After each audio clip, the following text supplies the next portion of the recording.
How are you? Great. How are you doing today? Good. Nice to meet you. Nice to meet you too. Where's Waldo? Waldo is in Boise, Idaho, in the Airbnb basement. Boise, Idaho. Nice. The brutally delicious podcast. The brutally delicious podcast.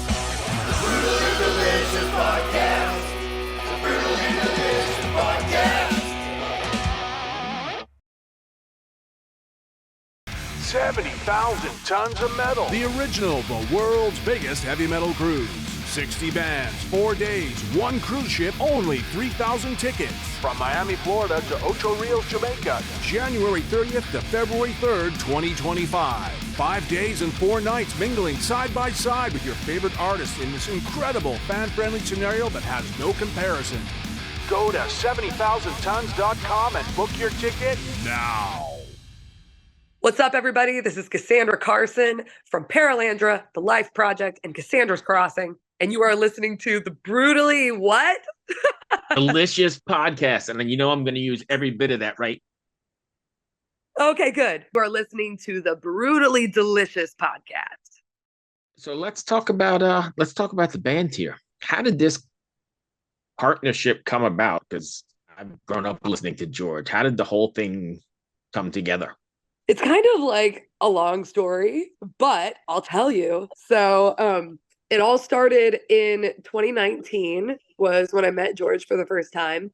I was on tour with my boyfriend Jaren's band at the time, which was Tantric, and they had a show in like Denver, October 2019.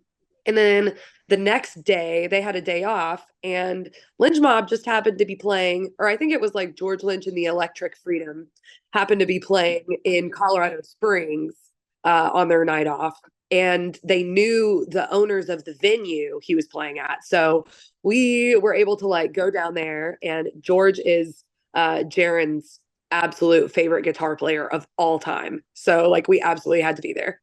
So anyway, we went to the show.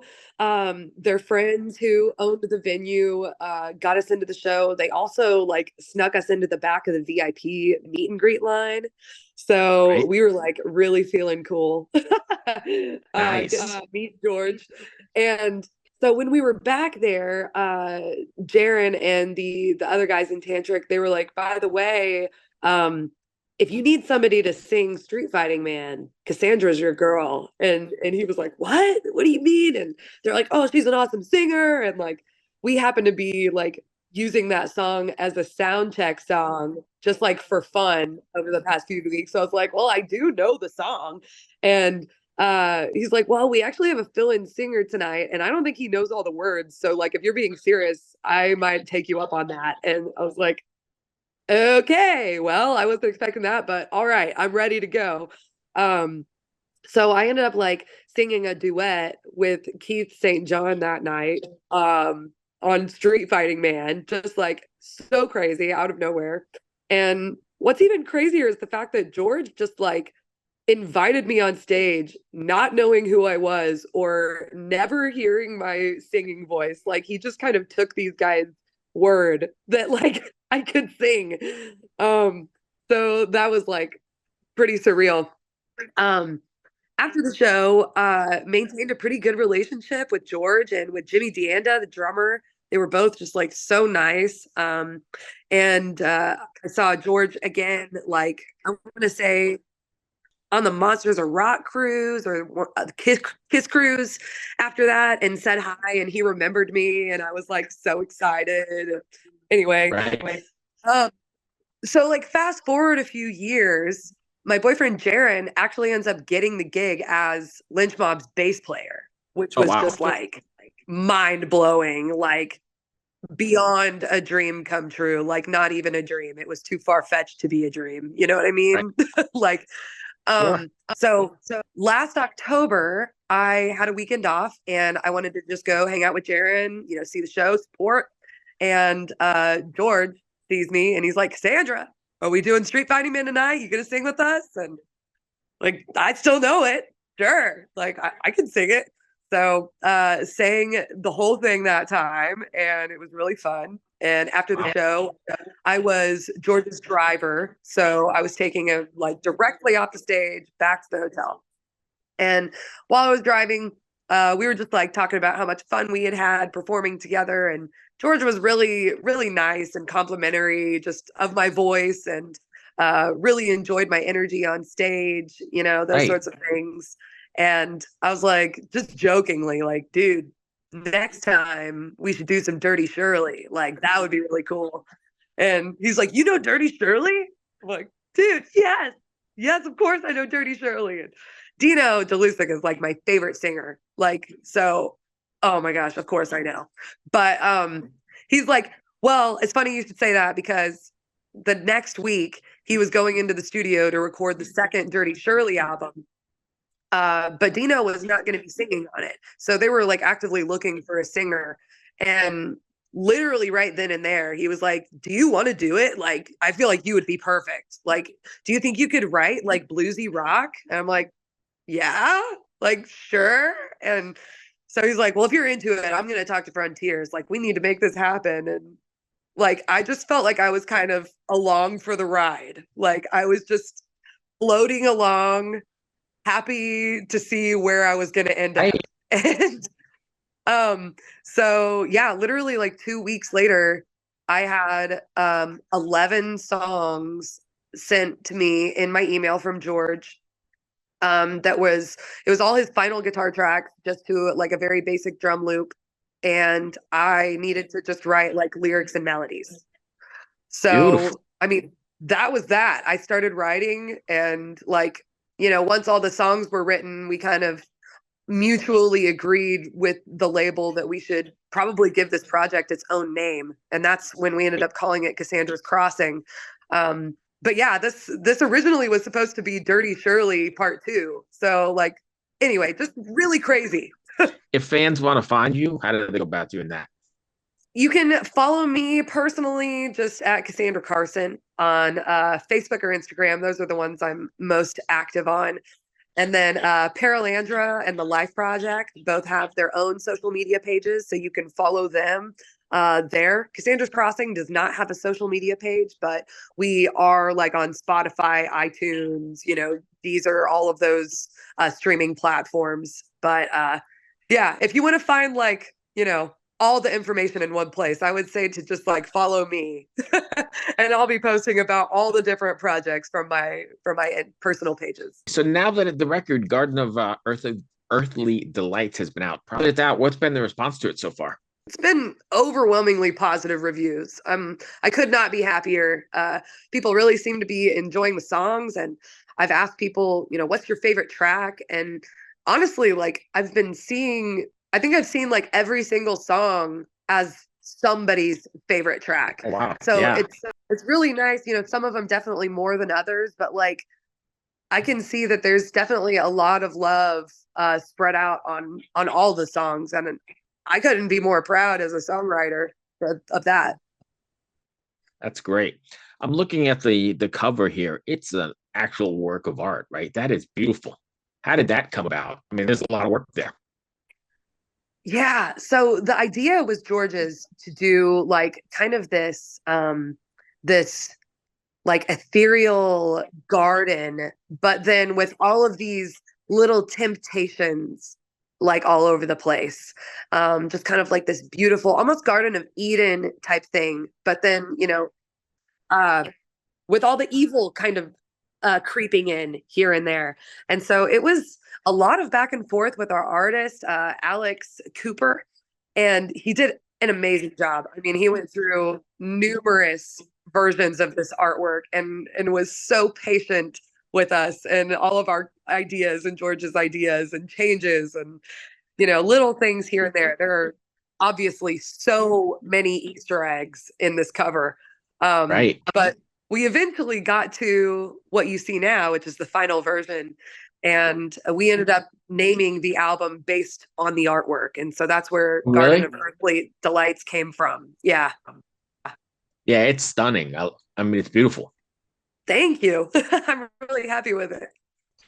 When you're writing, since you're responsible for the lyrics and the melodies, are you writing with a message in mind, something you want your fans to take away from after listening to Cassandra's Crossing? Like when I'm writing, I kind of just wait until the song reveals itself to me, if you know what I mean. Like, I wrote a lot of the songs while I was in the gym, and I would just be like, doing my elliptical or like whatever, listening to the songs on loop, and a little melody would like jump out at me or something. So I'd be like, okay, I got to remember that. I'd Right. sing that into my voice memo and be like, okay, this goes with this song. And sometimes a little lyric would pop out at me, like just the music itself would inspire a line. And so I'd write down that line in that place. And the songs kind of ended up just inspiring themselves. And I'd be like, oh, well, this song, like Impatient, it's about, me missing my boyfriend when he's on the road, and we have this long distance relationship, and like wishing that we were together and holding off on experiences because I want to do them together. Right. And just this longing. And so it all definitely came from a very like natural, like organic place. I never really went into it with an expectation other than to write to the song and to complement what George had put down, I guess.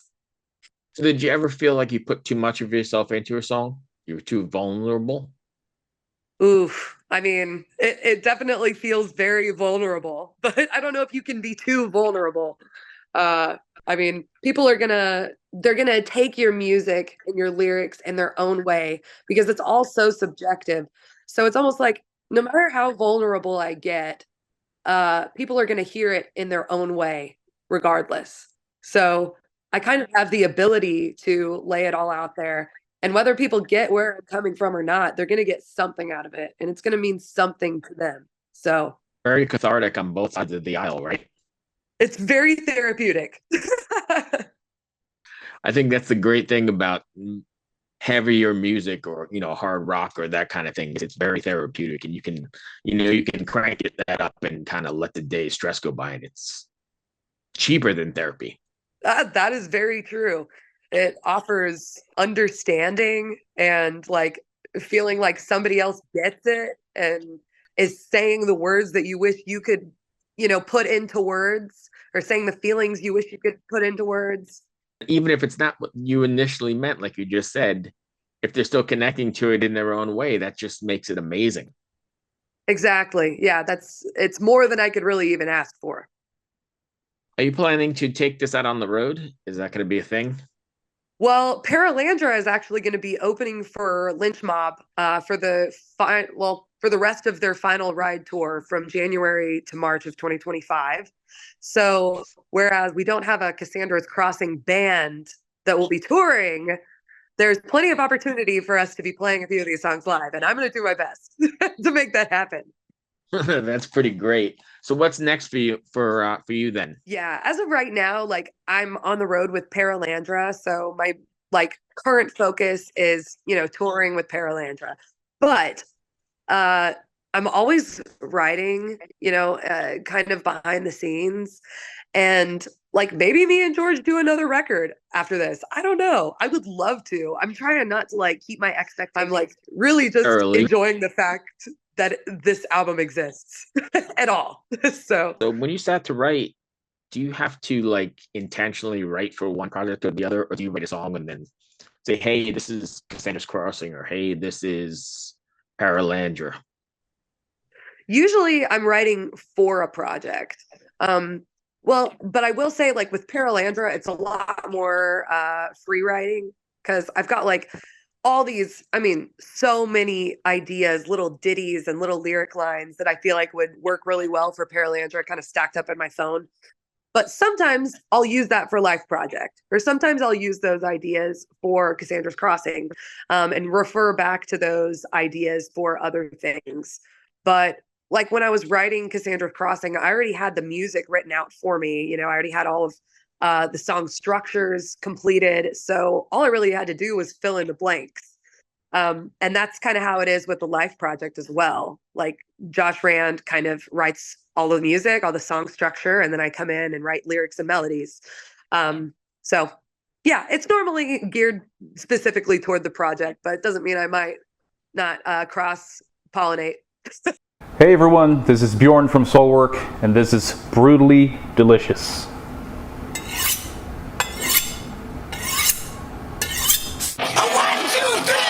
Brutally Delicious Podcast. The Brutally Delicious Podcast. The Brutally Delicious Podcast. The Brutally Delicious Podcast. Hey there, heavy metal maniacs and kitchen crusaders. I'm Bruce Moore, the host of the Brutally Delicious Podcast, where we whisk up a blend of metal and food to quench even the most discriminate tastes. Have you ever wondered what your favorite metal musician chows down on before they hit the stage to melt your face off? Well, look no further. Here at the Brutally Delicious Podcast, we have cooking segments so brutal they'll make your oven want to headbang. From beefy, bodacious burgers, to spicy, succulent salmon, to kickin' caliente cauliflower, and more. We mix metal and culinary creations, resulting in a feast for the senses. But wait, there's more. Hey, this is Michael Monroe. Brutally Delicious. Isn't that beautiful? See you down the road. Each week, I meet with the mammoths of metal for interviews that are spicier than a Carolina Reaper. Get the latest on their upcoming shows, behind-the-scenes stories, and if we're lucky enough, maybe they'll share a secret family recipe or two with us. You'll also want to check out our weekly album and show reviews, where we dice, slice, and serve up our unique takes on the latest metal releases. So grab your leather apron, crank the volume to 11, and subscribe to the Brutally Delicious Podcast on your favorite podcast platform. It's sure to be a hell of a time. Oh, hey there. It's Tim from Protest the Hero. Now that you've seen my junk, I'm going to show you how to make a pizza. And you're watching Brutally Delicious. What's up, everybody? Max Cavalera, Soulfly, and you listen to Brutally Delicious Podcast. Stay metal, motherfuckers.